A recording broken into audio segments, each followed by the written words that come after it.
قطع رحمی بہت بڑی چیز ہے، یہ شہروں کو ویران کرتی ہے، عمر کو کم کرتی ہے۔ فرمایا جس نے قطع رحمی کی یا جھوٹی قسم پر حلف اٹھایا وہ اس کا اموال وبال مرنے سے پہلے دیکھ کر اس دنیا سے جائے گا۔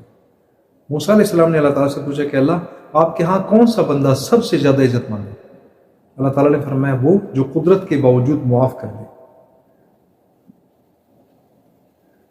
نبی صلی اللہ علیہ وسلم کا فرمان ہے جو قدرت کے باوجود معاف کر دے اللہ تعالیٰ تنگی کے دن اسے معاف فرما دے گا، یعنی روز قیامت اسے معاف فرما دے گا۔ فرمایا میں نے جس رات مجھے آسمانوں کی سیر کرائے گی میں نے کئی سیدھے محلات دیکھے جو جنت پر جھکے ہوئے تھے۔ میں نے جبریل سے پوچھا کس کے محلات؟ تو جبریل نے کہا غصہ پی جانے والے اور لوگوں کو معاف کرنے والوں کے، اور اللہ تعالیٰ کو احسان کرنے والوں کا یہ احسان کرنا بہت زیادہ پسند ہے۔ فرمایا جس کے پاس اس کا بھائی معذرت لے کے آیا، بری ہونے کے لیے آیا کہ مجھے معاف کر دے، وہ اس کا عذر قبول کر لے، اور جس نے عذر قبول نہ کیا وہ روز قیامت میرے پاس حوض کوثر پہ نہ ہے جب میں مخلوق کو حوض کوثر سے آب کوثر پلاؤں۔ اتنی سخت وعید ہے۔ فرمایا جس نے اپنے بھائی سے معذرت کی اور اس نے قبول نہ کیا تو اس پر اتنا ہی گناہ ہوگا، لکھا جائے گا جتنا ظلم کرنے والے پہ گناہ۔ معافی کا طرز عمل رکھیں، رشتوں کو خوبصورت بنائیں، اپنی آخرت کو آسان بنائیں۔ نبی صلی اللہ علیہ وسلم کا فرمان ہے کہ جس شخص نے کسی کے چبھتے ہوئے جملے کے اوپر جو اس کو برا لگا اس پہ خاموشی اختیار کر لی، اللہ تعالیٰ اس کے دائیں فرشتے کو اسی وقت حکم دے دیتا ہے کہ اس کے نامہ اعمال میں پچھلے 1 سال کے تمام نیکیاں دوبارہ سے لکھ۔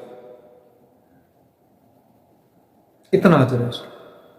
اور فرمایا روز قیامت لوگوں کو معاف کرنے والے کا اجر کیا ہے؟ فرمایا روز قیامت ایک فرشتہ آئے گا، اعلان کرے گا کہ کون ہے جس کا رب کے ذمہ قرض ہے۔ کچھ لوگ کھڑے ہوں گے، ان کو اٹھا کے جنت کے دروازے پر کھڑا کر دیا جائے گا، باقی مخلوق کو پتہ نہیں ہوگا۔ وہ پوچھیں گے یہ کون لوگ ہیں، انہوں نے کیا کیے دنیا میں؟ ان کو بتایا جائے گا یہ وہ خوشبخت لوگ ہیں جنہوں نے دنیا میں دوسروں کی زیادتیوں کے اوپر، دوسروں کے ظلم کے اوپر، دوسروں کی اظہار ثانیوں کے اوپر بدلہ لینے کی قدرت لینے کے باوجود، بدلے کی طاقت کے باوجود ان کو معاف کر دیا، بغیر حساب کتاب کے آج جنت میں جائیں گے۔ اور پھر فرمایا قرآن کی آیت تلاوت فرمائی انما یوفی الصابرون اجرا بغیر حساب، بے شک اللہ تعالیٰ نے صبر کرنے والوں کے لیے، یعنی معاف کرنے والوں کے لیے، صبر کرنے والوں کے لیے بہت زیادہ اجر کر رکھا ہے، تیار کر رکھا ہے، وعدہ کر رکھا ہے۔ انما یوفی الصابرون اجرا بغیر حساب وما علینا۔